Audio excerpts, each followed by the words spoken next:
Hello दोस्तों, क्या आप जानते हैं कि आज सुबह मुंबई एयरपोर्ट के रनवे पर एक बहुत बड़ा हादसा होते होते बचा और उधर समुंदर में अमेरिका और ईरान के बीच युद्ध जैसी स्थिति बन गई है, जहां मिसाइलें और ड्रोन दाग दिए गए हैं। देश से लेकर दुनिया तक सिर्फ कुछ घंटों के भीतर नक्शा बदल देने वाली बड़ी खबरें आई हैं। चलिए बिना समय गंवाए आपको रूबरू कराते हैं आज की 10 सबसे बड़ी और सनसनीखेज खबरों से, जिन्हें आपका जानना बेहद जरूरी है। समंदर में महायुद्ध, अमेरिका ने ईरान पर दागी मिसाइलें, कुवैत बहरीन में हड़कंप। स्ट्रेट ऑफ हॉर्मुज में व्यावसायिक जहाजों पर हमलों के बाद अमेरिकी सेना ने ईरान के करीब 80 ठिकानों पर भीषण एयर स्ट्राइक की है। जवाब में ईरान ने बहरीन और कुवैत में मौजूद अमेरिकी सैन्य ठिकानों को निशाना बनाकर 2 बैलिस्टिक मिसाइलें और 13 ड्रोन दागे, जिन्हें कुवैत ने हवा में ही मार गिराया। इस तनाव के कारण कच्चे तेल की कीमतों में 6% का भारी उछाल आया है। मुंबई के छत्रपति शिवाजी महाराज अंतर्राष्ट्रीय हवाई अड्डे पर आज सुबह एक बड़ा विमान हादसा टल गया। एयर इंडिया के 2 यात्री विमान एक ही रनवे पर आमने सामने आ गए थे। दिल्ली जाने वाली फ्लाइट के पायलट ने सूझबूझ दिखाते हुए ऐन वक्त पर टेक ऑफ रोका और विमान को वापस ले गए। नागरिक उड्डयन महानिदेशालय यानी डीजीसीए ने मामले की उच्च स्तरीय जांच शुरू कर दी है। लॉरेंस बिश्नोई पर अमेरिका का बड़ा एक्शन, कनाडाई नागरिक हरदीप सिंह नज्जर की हत्या का आरोप। भारत की जेल में बंद गैंगस्टर लॉरेंस बिश्नोई और उसके साथी गोल्डी बराड़ की मुश्किलें अंतर्राष्ट्रीय स्तर पर बढ़ गई हैं।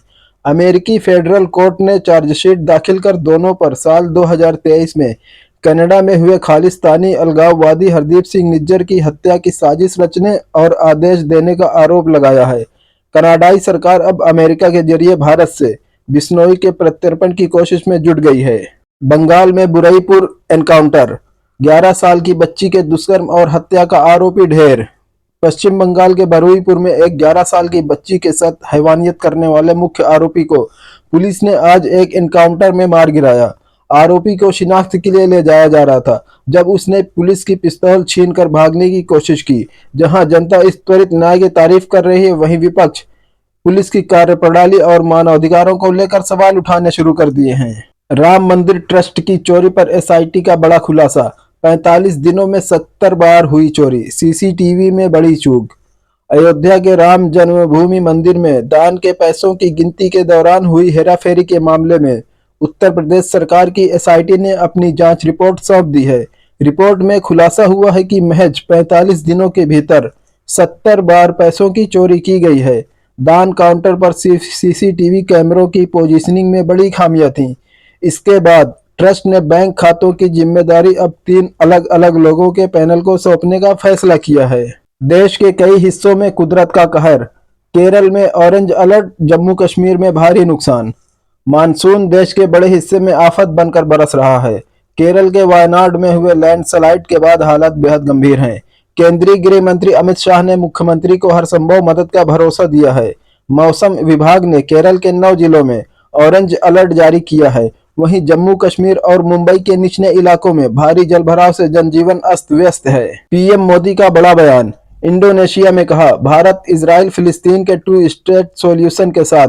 इंडोनेशिया की राजधानी जकार्ता के दौरे पर गए प्रधानमंत्री नरेंद्र मोदी ने राष्ट्रपति प्रबोवो सुबियांतो के साथ द्विपक्षीय बैठक के बाद वैश्विक मुद्दों पर भारत का रुख साफ किया।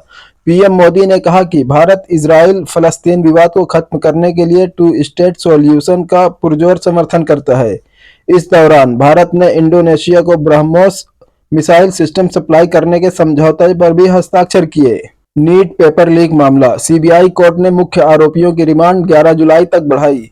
देश की सबसे बड़ी मेडिकल प्रवेश परीक्षा नीट के पेपर लीक मामले में केंद्रीय जांच ब्यूरो सीबीआई को बड़ी कामयाबी मिली है। मामले के मुख्य साजिशकर्ता पीवी कुलकर्णी और शिवराज की पुलिस हिरासत को कोर्ट ने 11 जुलाई तक बढ़ा दिया है।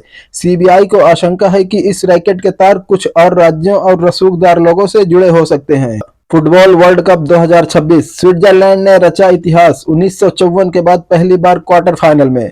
फीफा वर्ल्ड कप 2026 में आज एक बड़ा उलटफेर देखने को मिला। स्विट्जरलैंड ने कोलंबिया को पेनाल्टी शूटआउट में 4-3 से हराकर इतिहास रच दिया है। साल 1954 के बाद यह पहली बार है जब स्विस टीम फुटबॉल विश्व कप के क्वार्टर फाइनल में पहुंची है। अब क्वार्टर फाइनल में उनका मुकाबला पिछली चैंपियन अर्जेंटीना से होगा, जिसने कल ही मिस्र को हराया है।